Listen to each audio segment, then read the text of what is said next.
Selamat pagi Bapak Ibu. Pagi. Kita akan memulai ibadah kita pagi hari ini. Kita akan meninggikan Tuhan kita, meninggikan Allah kita, meninggikan Yesus yang adalah Raja dalam kehidupan kami. Haleluya.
Pertolongan kami datang dari Tuhan yang telah menjadikan langit dan bumi. Berkat melimpah dari Allah Bapa, Anak, dan Roh Kudus dicurahkan melimpah atas ibadah pagi hari ini, sehingga setiap jemaat diberkati, dikuatkan, dihiburkan, dan mendapatkan pertolongan saat dibutuhkannya. Terima kasih Tuhan, berkatilah ibadah ini dari awal sampai akhir. Kuasa Roh Kudus, suasana sorga turun atas kami, mulai ibadah sampai selesai ibadah ini. Terima kasih, kami mohon berkat dalam satu nama, yaitu di dalam nama Tuhan Yesus Kristus Juru Selamat dan Penebus kami berdoa. Amin. Silakan duduk. Bapak Ibu merasakan cintanya Tuhan sepanjang minggu kemarin. Amin. Kita akan sama-sama menaikkan satu pujian. Tuhan kita yang bukan Tuhan yang mati saja, tapi Tuhan kita adalah Allah yang bangkit. Yes. Amen.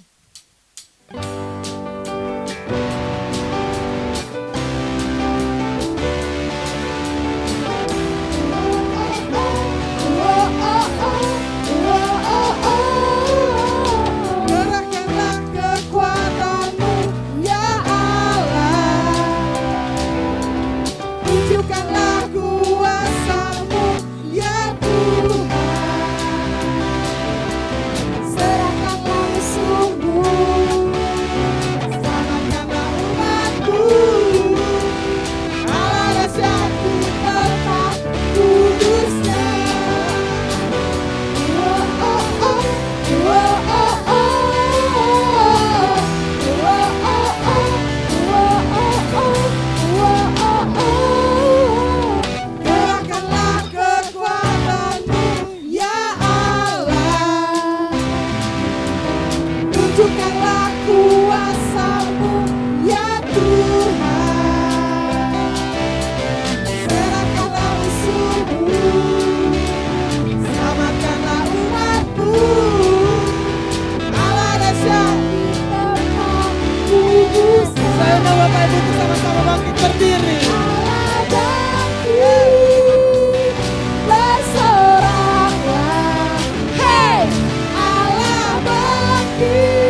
Terima kasih Tuhan untuk pagi hari ini. Tuhan sudah memberikan kami kesempatan untuk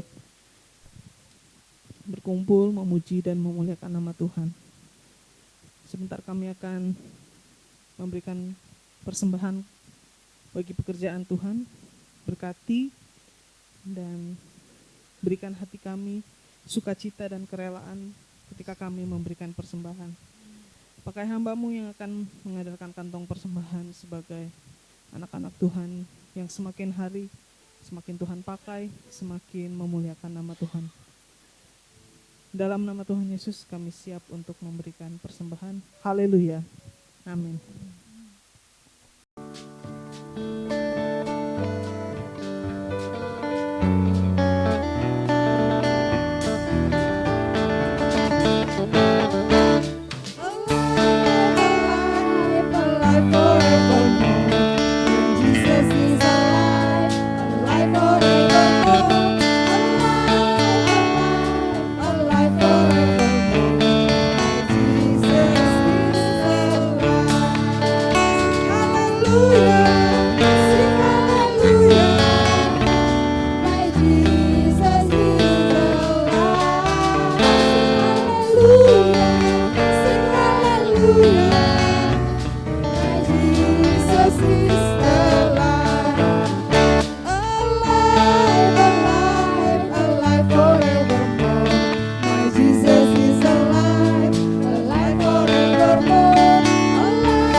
Persembahan Bapak Ibu, saudara yang diberikan dengan kecintaan kepada Tuhan. Kita akan masuk dalam persiapan firman Tuhan.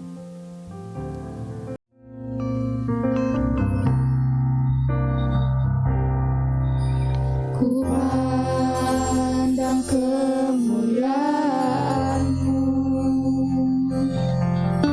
iman besar maha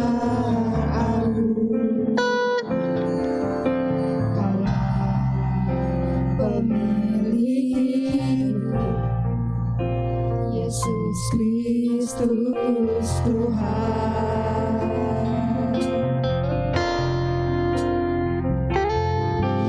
Sujud di depan tangan-Mu, aku kan seluruh hidupku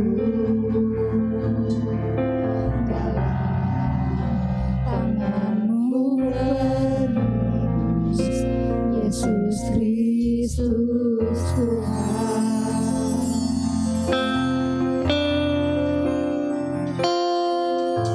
Tiada satu pun yang luput dari karya kasih. Mulia bagimu segala pujian, hormat,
kasih Tuhan Allah Bapa kami yang hidup pada saat ini Tuhan. Kami memuji-puji kebenaran-Mu Tuhan, sebab Engkau Raja di segala Raja Tuhan. Kami mengakui Tuhan, Engkau Yesus dalam hidup kami yang bangkit hidup dan naik ke sorga Tuhan. Engkau Raja dalam hidup kami. Oleh karena itu Tuhan, berkatalah terus dalam hidup kami Tuhan pada pagi hari ini. Dan kuasa tetap hadir Tuhan di saat kami akan mendengar firman-Mu Tuhan. Bersabdalah Tuhan bagi kami yang telah Kau pimpin hamba-Mu Tuhan, yang akan mendengar firman-Mu Tuhan. Biar kami dapat tenang mendengar firman-Mu Tuhan pagi hari Tuhan. Ada kuasa-kuasa yang mengganggu dalam mendengar firman Tuhan, kami hancurkan kuasa Tuhan di dalam nama Yesus. Kami percaya Tuhan Engkau hadir di sini Tuhan. Oleh karena itu Tuhan, kami siap mendengar firman-Mu pada pagi hari Tuhan. Kami serahkan hamba-Mu yang akan mendengar firman Tuhan, urapi dan urapan baru Tuhan. Di dalam nama Yesus kami berdoa. Haleluya. Amin. Selamat mendengarkan firman Tuhan. Silakan duduk. Selamat menikmati firman Tuhan yang akan disampaikan oleh Bapak Gembala, Bapak Pendeta Dr. Martin Stefanus. Selamat pagi Bapak Ibu Saudara. Puji Tuhan. Hari yang indah, hari yang luar biasa. Hari ini saya akan berbicara masih tentang kebangkitan. Kebangkitan Yesus, yes, Yesus bangkit, amin. Tapi kita juga harus bangkit. Saudara mau? Ada seorang anak yang dibangkitkan Yesus juga, yaitu anak Yairus. Ya, anak Yairus. Kita akan baca Lukas 8 ayat 40 sampai 42, itu bagian pertama. Kemudian lanjut ayat 49 sampai 56. Karena dari ayat 43 sampai ayat 48 itu ada satu peristiwa yang lain. Di tengah peristiwa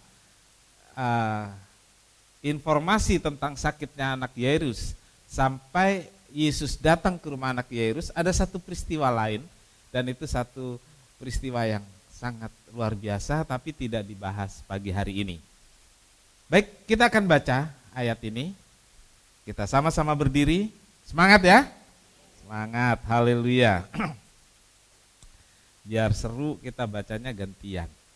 Nah, singer coba dibantu untuk ayat yang selingannya. Jadi maksudnya 40 seling 41 kemudian 42. Nah, 41-nya itu jemaat dipandu oleh singer ya. Baik. Demikian firman Tuhan. Ketika Yesus kembali, orang banyak menyambut Dia sebab mereka semua menanti-nantikan Dia. Maka datanglah seorang yang bernama Yesus. Ia adalah kepala rumah ibadat. Sambil tersungkur di depan kaki Yesus, ia memohon kepadanya supaya Yesus datang ke rumahnya. Karena anak perempuan yang satu-satunya yang berumur kira-kira 12 tahun hampir mati. Dalam perjalanan ke situ, Yesus didesak orang banyak. Ayat 49, silakan. Ketika Yesus masih berbicara, datanglah seorang dari keluarga kepala rumah ibadat itu dan berkata, "Anakmu sudah mati, jangan lagi engkau menyusah-nyusahkan guru." Tetapi Yesus mendengarnya dan berkata kepada Yairus, "Jangan takut, percaya saja, dan anakmu akan selamat." Setibanya di rumah Yairus, Yesus tidak memperbolehkan seorang pun ikut masuk dengan dia, kecuali Petrus, Yohanes, dan Yakobus, dan ayah anak itu serta ibunya. Semua orang menangis dan meratapi anak itu. Akan tetapi Yesus berkata, "Jangan menangis, ia tidak mati, tetapi tidur." Mereka menertawakan dia, karena mereka tahu bahwa anak itu telah mati. Lalu Yesus memegang tangan anak itu dan berseru katanya, "Hai anak, bangunlah." Maka kembalilah roh anak itu, dan seketika itu juga ia bangkit berdiri. Lalu Yesus menyuruh mereka memberi anak itu makan. Sama-sama. Dan takjublah orang tua anak itu, tetapi Yesus melarang mereka memberitahukan kepada siapapun juga apa yang terjadi itu. Amin. Silakan duduk. Berbahagialah setiap orang yang telah membaca, mendengar, dan melakukan firman Tuhan. Tuhan Yesus memberkati. Bapak Ibu Saudara, peristiwa kebangkitan anak Yairus. Saya memberi judul tentang, saya menyimpulkan tentang peristiwa ini adalah hidup lebih berarti. Jadi seorang yang sudah dibangkitkan, hidupnya jadi lebih berarti. Orang bilang kesempatan kedua gitu ya. Kita punya hidup sekarang ini satu kesempatan, betul ya? Ada lagunya itu ya, hidup ini adalah kesempatan. Tapi tidak sedikit orang-orang yang ternyata di kesempatan pertama ini istilahnya apa, lolos dari lubang jarum ya. Ada yang sakit parah, dikira udah mau meninggal, tahu-tahu sembuh dan punya waktu yang masih bisa dijalani. Ada orang yang sehat-sehat, kecelakaan, wah udah seperti apa, hancur tubuhnya, lalu ternyata selamat, hidup, masih tetap hidup. Nah, orang-orang seperti ini sebutannya kayak dikasih kesempatan lagi ya, kesempatan kedua. Ya, ada saudara di sini yang sudah mengalami kesempatan kedua? Puji Tuhan, Ibu Lili merasakan itu ya, mengalami kesempatan kedua. Jadi lolos dari lubang jarum katanya ya. Nah, ini saudaraku, saya ingin menggambarkan tentang anak perempuan Yairus yang dibangkitkan ini, kemudian kesimpulannya hidupnya itu lebih berarti. Beda ketika dia sebelum dibangkitkan. Ya, harus seperti itu. Harus seperti itu. Saudara mau hidup lebih berarti? Tapi kan kita nggak tunggu lolos dari lubang jarum, cukup satu aja lah ya. Tapi kita semua ternyata memerlukan satu kebangkitan, yaitu kebangkitan rohani. Kebangkitan apa saudaraku? Kebangkitan rohani. Dan kita semua harus mengalami kebangkitan rohani. Nah, peristiwa kebangkitan anak Yairus ini menjadi kebangkitan yang berbeda. Karena yang disembuhkan dan yang dibangkitkan adalah anak tokoh agama. Ini saudaraku, anak tokoh agama. Yairus merupakan seorang kepala rumah ibadah, orang terpandang di masyarakat pada masa itu. Dan dalam peristiwa ini, pelayanan Yesus mulai menyentuh kalangan atas, kalangan keluarga terpandang. Nah, di sini dijelaskan tentang siapa Yairus itu. Dia kepala rumah agama, kepala rumah ibadah, tokoh agama, orang penting, keluarga kelas atas. Jadi saudaraku, kepala rumah ibadah ini maksudnya berbeda dengan yang diajarkan Yesus, gitu ya. Kalau sama ya nggak masalah ya, kalau sama, ini beda, gitu. Dan itu satu kepercayaan yang beda, tokoh agama yang beda, gitu saudaraku. Nah, lalu dia keluarga kelas atas, tokoh agama, gitu. Kalau sekarang tokoh agama termasuk kelas atas atau ya? Menurut saudara, tokoh agama, ya? Masih kelas atas ya? Amin. Terima kasih. Apalagi kalau tokoh agama yang dekat dengan pemerintah dan lain sebagainya ya, itu pastilah terpandang dan dihormati gitu ya, kelas atas. Nah, Yairus ini seperti itu. Dia cuman bukan kalangan atas doang, tapi dekat dengan tokoh-tokoh politik gitulah, tokoh pemerintahan waktu itu. Nah, dalam peristiwa ini pelayanan Yesus itu terbuka, nggak sembunyi-sembunyi. Ada kalangan atas saudaraku yang dilayani Tuhan Yesus, tapi sembunyi-sembunyi. Nah, saudara ingat siapa itu? Nikodemus, sembunyi-sembunyi ya. Nikodemusnya nggak berani terbuka, dan Tuhan Yesus juga waktu itu baru mulai pelayanannya. Tapi sekarang di peristiwa ini Tuhan Yesus go publik saudaraku, gitu ya. Kalau dia cuma nyembuhkan anak pemuda lain, yang tahu siapa? Orang di desa itu. Kan gitu. Cuma orang di desa itu loh yang tahu. Paling dari mulut ke mulut nanti ya 1-2 orang dengar. Tapi beda kalau disembuhkan anak Yairus. Itu satu kota besar, satu Kapernaum, dengar semua. Kalau satu Kapernaum dengar semua, Yerusalem pasti tahu, Galilea pasti tahu, gitu karena dia tokoh, gitu saudaraku. Jadi kita lihat di sini Yesus mulai pelayanannya secara terbuka. Masyarakat bisa melihat dan merasakan sentuhan pelayanan Tuhan Yesus mulai dari kalangan marginal, kalangan bawah. Lalu masuk ke kalangan menengah, masuk kalangan atas. Yang kemudian setelah ini saudaraku kita melihat keluarga Herodes. Ya, dari kemudian ya, keluarga Herodes, istri bendahara dari pemerintahan waktu itu. Jadi bendaharanya keuangan Yesus, saudaraku. Jadi saudaraku, jangan pikir kalau gereja itu ya kalangan bawah saja gitu. Enggak. Ya. Kalangan, semua kalangan. Nah, Tuhan Yesus mulai dari bawah memang. Gitu. Dari nelayan ya. Lalu sampai dokter. Siapa dokter? Lukas. Dari pemungut cukai, siapa? Sampai politisi. Nah, siapa politisi? Ketua partai. Siapa? Simon. Partainya apa?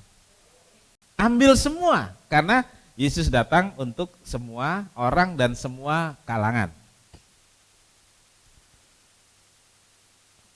Dari peristiwa ini saudaraku kita belajar dari Yairus ya, dan kebangkitan anaknya kita belajar 3 hal. Yang pertama, kasih kepada keluarga. Nah ini saudaraku, kok kayaknya jauh dari kebangkitan sampai pada kasih keluarga. Jauh ini ya, jauh loh, jauh. Tapi saya ingin coba saudara perhatikan, nanti akan runut gitu ya. Kenapa mujizat itu bisa terjadi? Kenapa Tuhan menolong? Nah, kenapa harus dimulai dari kasih kepada keluarga? Pada budaya masa itu, saudaraku, seorang anak laki-laki, ya, seorang anak laki-laki jauh lebih dihargai daripada anak perempuan. Halo yang perempuan. Anak laki-laki jauh lebih dihargai daripada anak perempuan, walaupun sama-sama anak. Ya. Tetapi kasih sayang orang tua dan harapannya tertuju kepada anak laki-laki. Coba perhatikan ini. Walaupun sama-sama anak, tetapi kasih sayang orang tua dan harapan orang tua itu lebih tertuju kepada anak laki-laki. Budaya ini masih ada nggak sampai sekarang? Walaupun secara prestasi sukses perempuan, justru yang sukses menopang yang laki supaya yang laki dipandang, kan seperti itu ya. Itu terjadi sampai sekarang.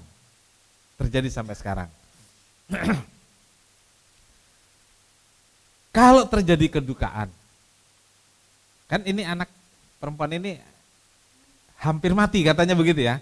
Kalau terjadi kedukaan, maka kedukaan anak laki-laki itu jauh lebih berat, lebih dalam daripada kalau anak perempuan yang meninggal. Kalau anak perempuan meninggal, biasa aja lah. Kesian deh lo. Kalau anak laki yang meninggal, wah seluruh dunia tahu gitu ya, nangisnya sampai ke ujung neraka kedengeran. Iya begitu, itu yang terjadi waktu itu. Saya bilang waktu itu ya, nggak yang disebut tadi, nggak loh, itu saya nggak nyinggung-nyinggung itu.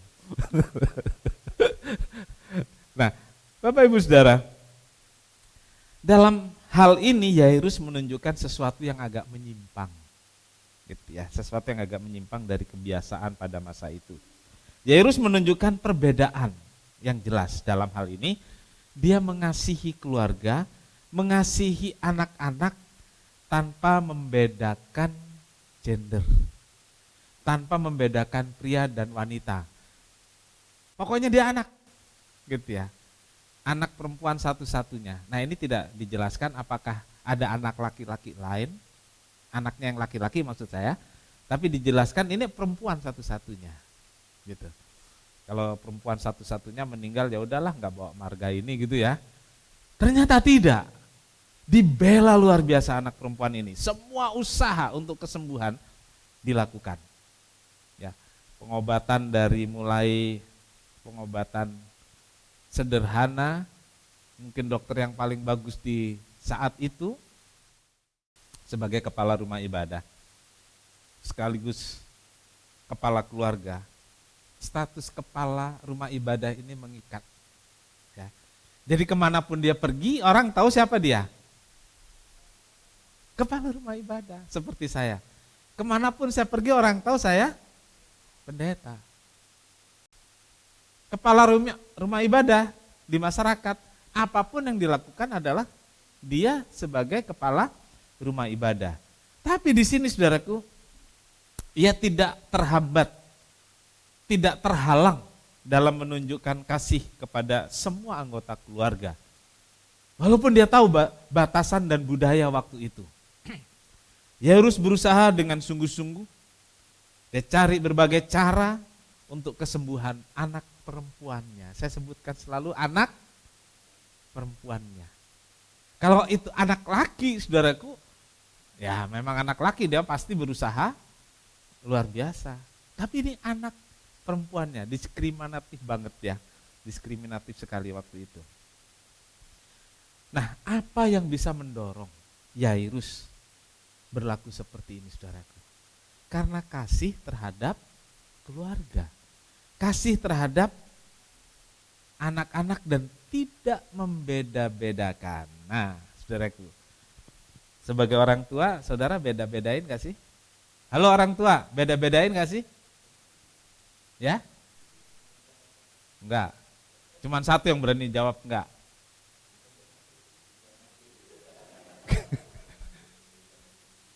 Gampang sih. Kalau nanya gini jangan sama orang tuanya ya. Saya nggak tahu tentang Yairus ini anaknya punya cerita apa, tapi sebagai anak perempuan dia disayang banget nih. Disayang banget. Yairus nggak memperdulikan lagi budaya waktu itu bahwa anak laki-laki itu lebih penting, enggak. Dia berusaha untuk mengurus semua anaknya dengan sebisa-bisanya dan seadil-adilnya. 1 Yohanes 4 ayat 21. Dan perintah ini kita terima dari Bapa. Barang siapa mengasihi Allah, ia harus mengasihi saudaranya. Ya, kita baca sama-sama 2, 3. Dan perintah ini kita terima dari Dia. Barang siapa mengasihi Allah, ia harus juga mengasihi saudaranya. Mengasihi saudara, mengasihi keluarga, mengasihi orang tua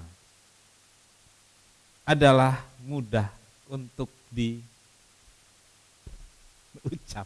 Ya, tetapi belum tentu kita mau. Ini bukan soal mudah dan sulit ya. Belum tentu kita mau melakukan. Menjadi sulit karena tidak ada kemauan. Akan mudah jika kita menumbuhkan kemauan. Dan sebaliknya anak dengan orang tua. Ya. Kalau orang tua dengan anak, urus anak seperti apa? Karena dasarnya apa saudaraku? Sayang ya, mengasihi. Bahkan saudaraku, orang tua, saya pernah dengar orang tua ketika anaknya ditangkap, di penjara, dia bilang, lebih baik saya yang di penjara. Saudara pernah dengar itu? Zamannya penembakan misterius ya. Itu ada anak yang seorang pemuda yang ditembak, saudara. Mati. Dan tidak misterius lagi yang nembak, yang misterius ya. Yang anaknya ini ketahuan anaknya siapa. Orang tuanya bilang, kalau dia salah, ya sudahlah, dia masa depannya masih panjang. Lebih baik saya yang sudah tua ini. Saudara pernah juga mendengar seperti itu? Iya, itu sayangnya orang tua kepada anak. Anak itu bagaimanapun juga nggak ada orang tua bilang ya udahlah biarin mati aja dia nyusahin saya. Ada nggak orang tua bilang gitu? Nggak ada lah. Kalau ada nggak usah didengar itu, nggak usah didengar. Nggak ada, iya, nggak ada di hati kita sedikit pun.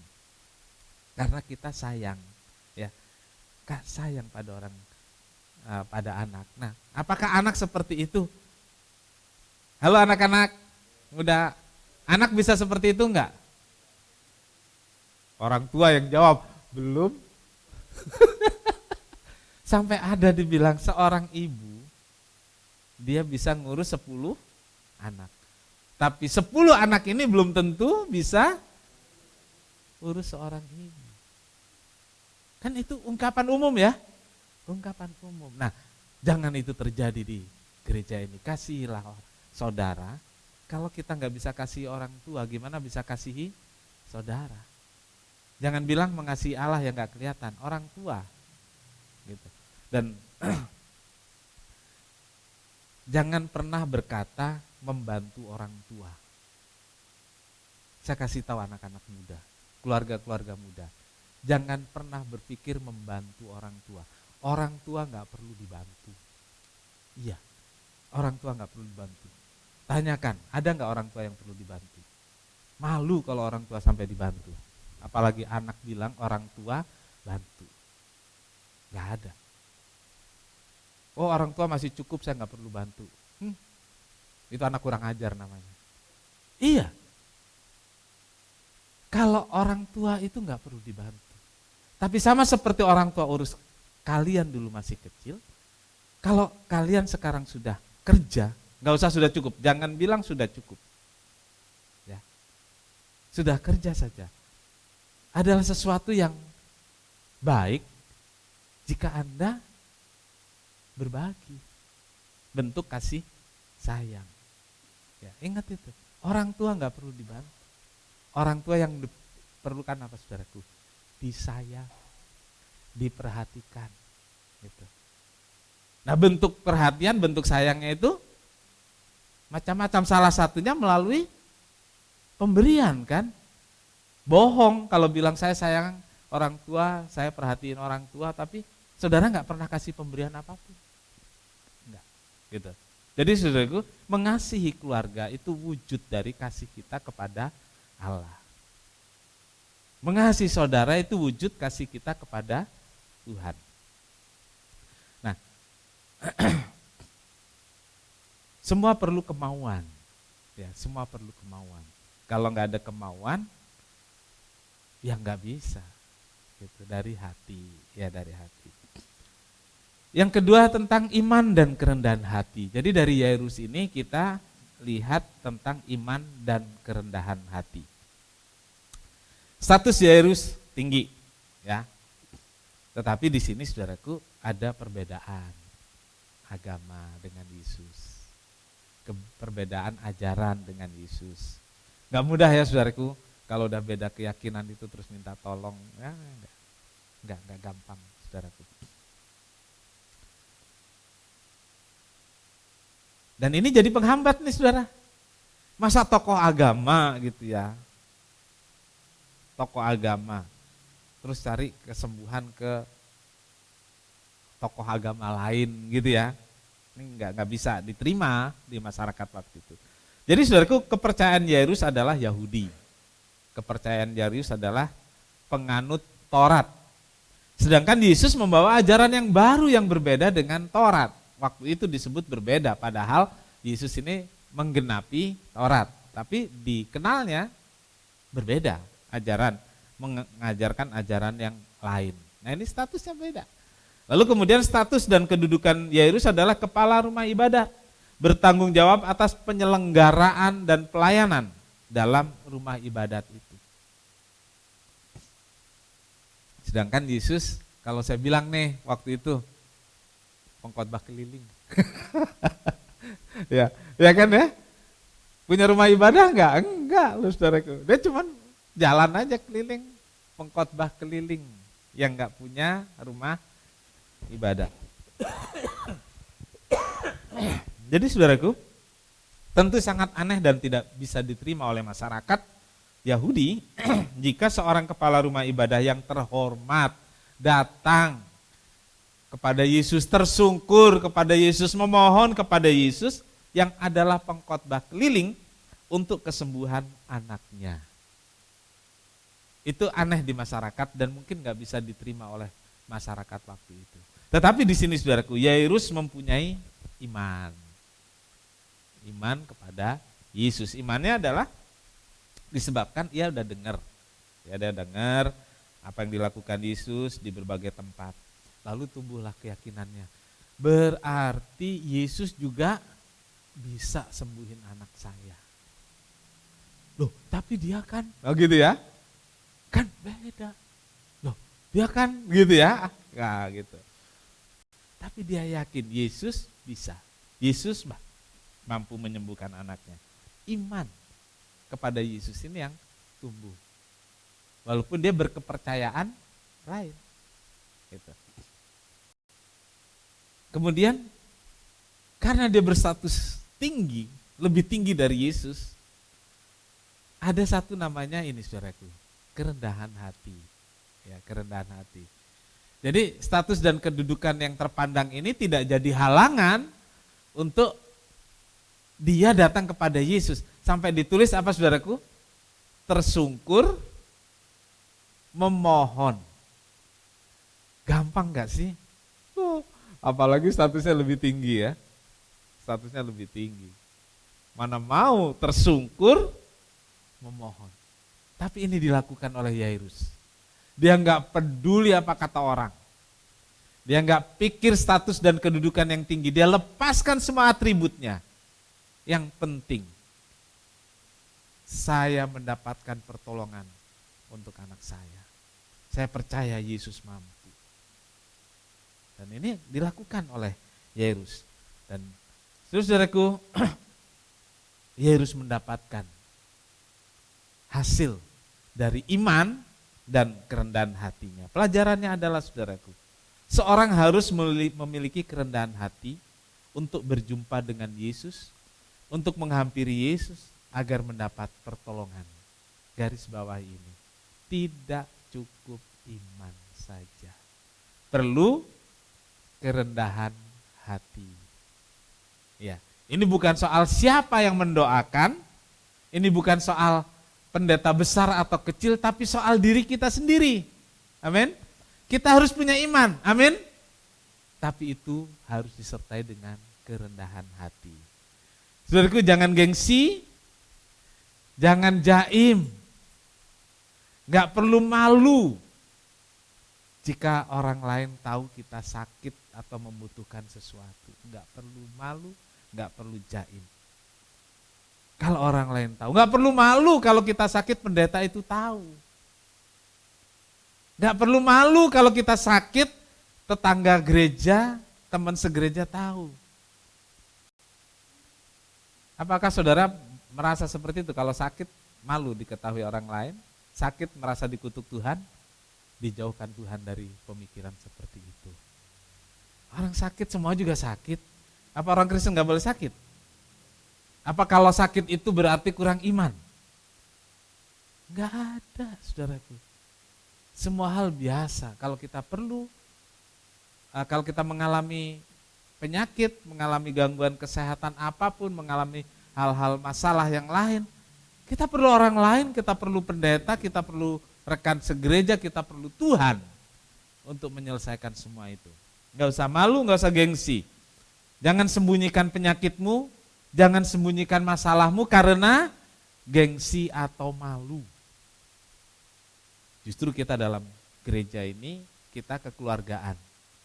Katanya begini saudaraku, kalau jari ini sakit, satu tubuh merasa sakit itu. Jangan kalau satu jari sakit terus diamputasi. Yang lain gak ngerasa sakitnya, tapi saudara hilang. Hilang perasaannya, hilang hatinya, kan gitu ya. Jangan sembunyikan, ya saya ulangi, jangan sembunyikan penyakitmu, jangan sembunyikan masalahmu karena gengsi atau malu. Ya tidak cukup iman, tapi juga diperlukan kerendahan hati agar pertolongan Tuhan sampai pada diri kita dan pada keluarga kita. Amin. Haleluya. Ya, gengsi nggak laku di gereja, gengsi nggak laku sama Tuhan. Yang ketiga, iman. Iman itu adalah fakta yang berbicara. Saya merasa aneh, karena Tuhan Yesus bilang, jangan ngomong-ngomong ya. Di tempat lain, di peristiwa lain, suruh kasih tahu orang lain. Tapi di peristiwa ini, saudaraku, coba kita lihat tadi, dibilang ini. Tetapi Yesus melarang mereka memberitahukan kepada siapapun juga apa yang terjadi. Nggak boleh ngomong, nggak boleh cerita. Padahal yang kemarin kita baca supaya cerita, supaya diberitakan. Yang ini bilang nggak boleh. Kok beda? Tuhan sedang berbicara hal yang lain. Jadi tentang peristiwa-peristiwa itu bukan hanya cerita, tapi fakta yang berbicara. Ya, setelah bangkit dan sembuh dari penyakitnya, ada yang kita bisa perhatikan dari anak ini. Kenapa fakta itu berbicara lebih keras dari kata-kata?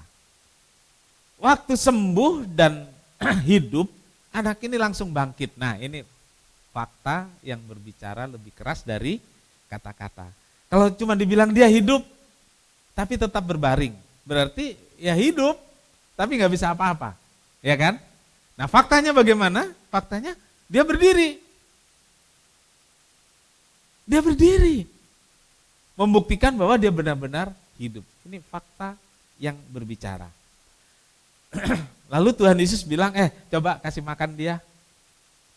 Bukan di salah satu suku di Indonesia Timur ya, itu ada orang mati sudah sekian tahun bisa jalan.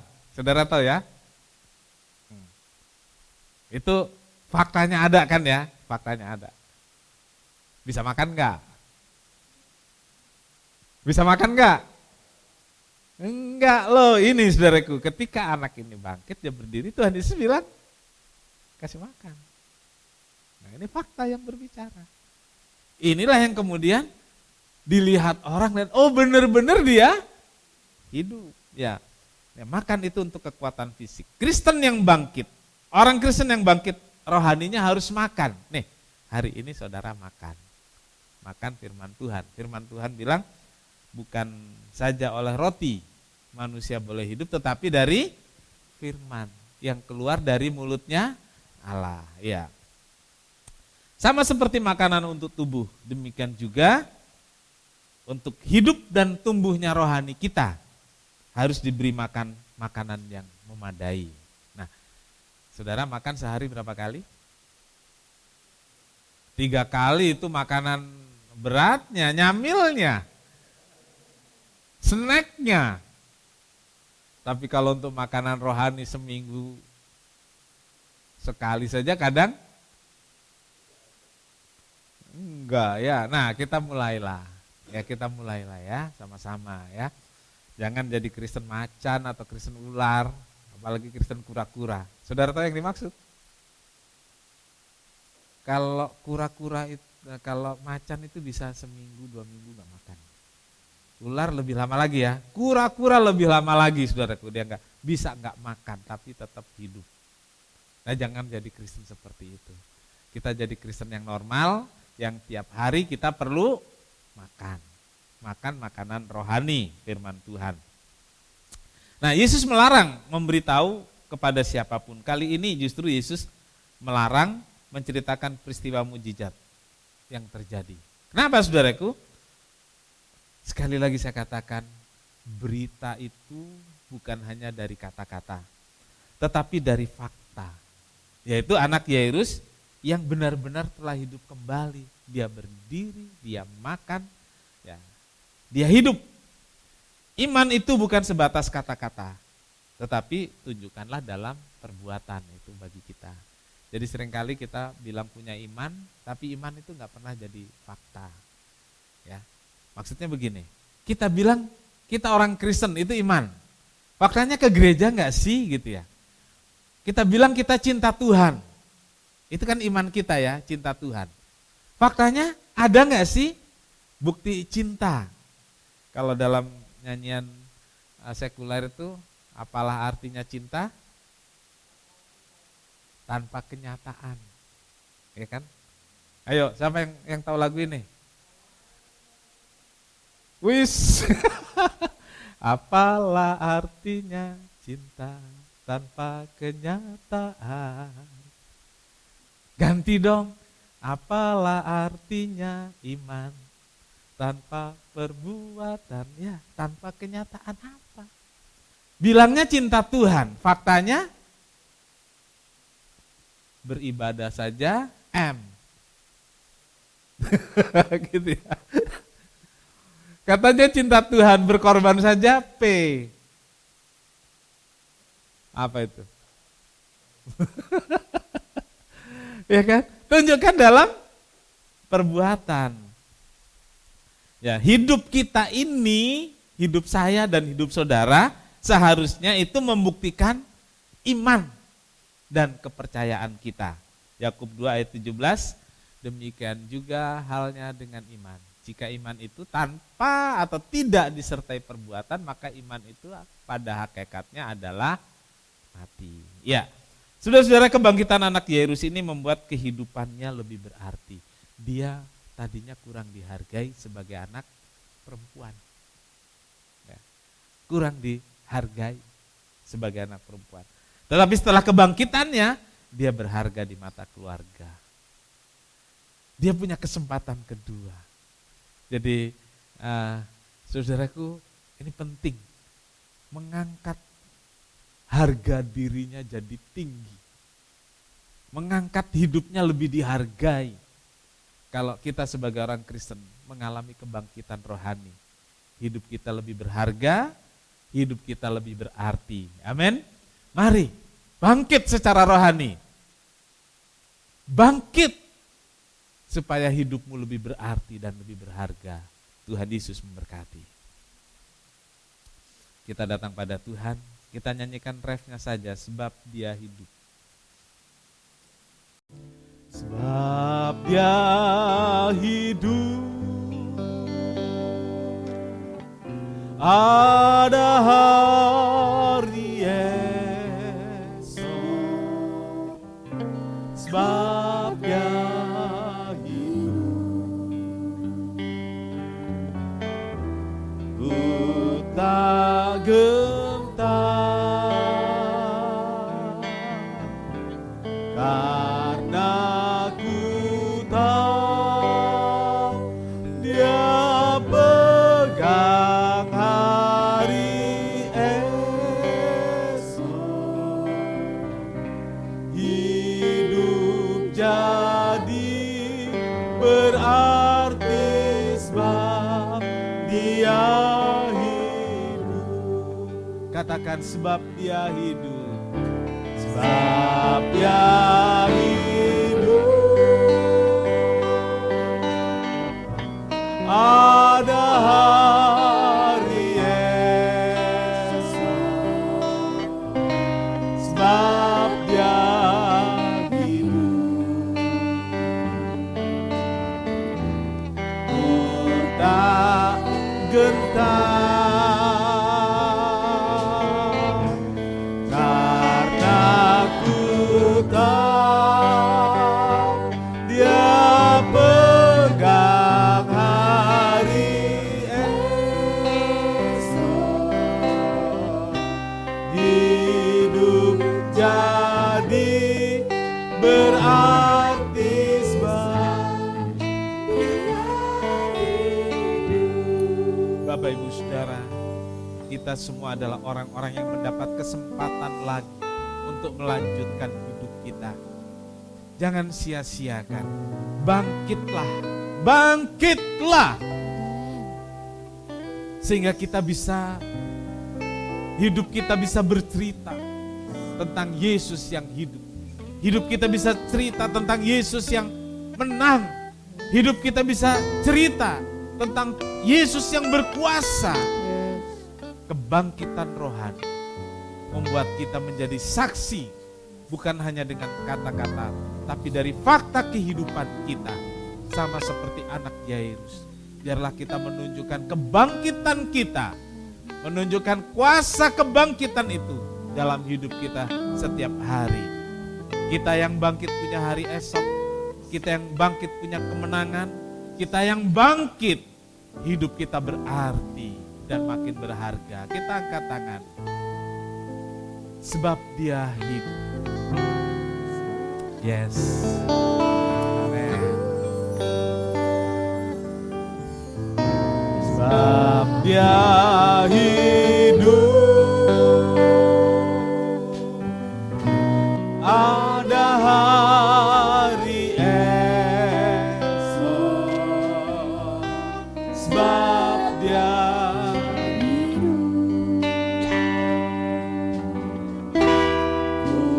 tak gentar karena ku tahu Dia pegang hari esok. Hidup jadi berarti sebab Dia hidup. Katakan lagi, sebab Dia hidup. Sebab Dia hidup. Ada hari esok. Sebab Dia hidup. Ku tak gentar. Yes, amen.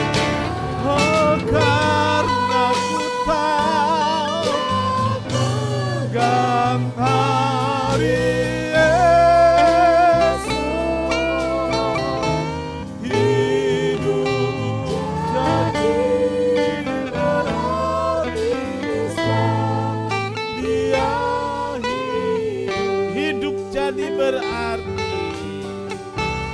Hidup jadi berarti sebab Dia hidup. Bapa di sorga, terima kasih banyak buat berkat Tuhan dalam ibadah ini. Kami merasakan bahwa Yesus telah membangkitkan kami. Sama seperti Yesus membangkitkan anak Yairus. Yesus telah membangkitkan kami pagi hari ini. Dan hidup kami berharga. Hidup kami jadi berarti. Biar Roh Kudus tolong kami untuk tidak menyia-nyiakan kesempatan ini. Kami memiliki kesempatan lagi untuk menyenangkan hati Tuhan. Kami memiliki kesempatan lagi untuk mengasihi keluarga. Kami memiliki kesempatan lagi untuk berkarya lebih lagi. Bahkan kami diberi lagi kesempatan untuk melayani Tuhan. Karena itu Tuhan Yesus, kuatkan dan tolong kami semua. Biar Roh Kudus semakin bekerja dahsyat dalam hidup kami. Roh Kudus semakin bekerja dahsyat dalam gereja ini. Dan Tuhan dipermuliakan. Memberkati semua yang hadir, teristimewa. Memberkati rekan-rekan sepelayanan yang melayani Tuhan pagi hari ini. Biar kasih sayang Tuhan bekerja lebih lagi dalam pekerjaan, dalam keluarga, dan dalam membangun masa depan anak-anak-Mu yang melayani pagi hari ini. Terima kasih Tuhan, terima kasih. Kami berdoa buat rekan-rekan kami yang lain yang sedang ada dalam perjalanan berkunjung kepada sanak saudara di luar kota. Biar Tuhan sertai dan berkati, jadikan mereka saksi Tuhan bukan hanya dari kata-kata, tapi dari kehidupan mereka sendiri yang bercerita tentang Yesus dan karyanya dan berkatnya dalam hidup mereka. Terima kasih Tuhan, terima kasih. Pimpin kami pulang dengan selamat, sertai hari ini, sertai sepanjang minggu dan sepanjang hidup kami. Korban persembahan, persepuluhan anak-anak-Mu, biarlah itu jadi persembahan yang menyenangkan hati Tuhan. Dan dari sorga, Tuhan melimpahkan segala berkat dan kebajikan, sehingga anak-anak-Mu terpelihara jasmani dan rohani, dan Tuhan dipermuliakan. Terima kasih Tuhan, terima kasih. Bapak Ibu Saudara yang kekasih dalam Tuhan, Tuhan memberkati dan melindungi engkau. Tuhan menyinari engkau dengan wajah-Nya dan memberi engkau kasih karunia. Tuhan menghadapkan wajahnya kepadamu dan memberi engkau damai sejahtera. Sekarang saudaraku, terimalah berkat dan damai sejahtera dari Allah Bapa, kasih karunia dari Tuhan Yesus, serta persekutuan Roh Kudus serta kita sekarang sampai selamanya. Ini doa kami Tuhan, kami alaskan di dalam satu nama, yaitu di dalam nama Tuhan Yesus Kristus Juru Selamat dan Penebus kami berdoa. Bapa kami yang di sorga, dikuduskanlah namamu, datanglah kerajaanmu, jadilah kehendakmu di bumi seperti di sorga. Berikanlah kami pada hari ini makanan kami yang secukupnya, dan ampunilah kami akan kesalahan kami, seperti kami juga mengampuni orang yang bersalah kepada kami. Dan janganlah membawa kami ke dalam pencobaan, tetapi lepaskanlah kami daripada yang jahat. Karena Engkaulah yang punya kerajaan dan kuasa dan kemuliaan sampai selama-lamanya. Amin. Bapa, terima kasih. Bapa, terima kasih. Bapa di dalam surga, ku berterima kasih. Amin.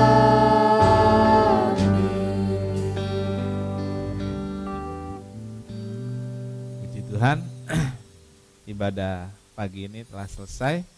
Tuhan Yesus memberkati saudara semua.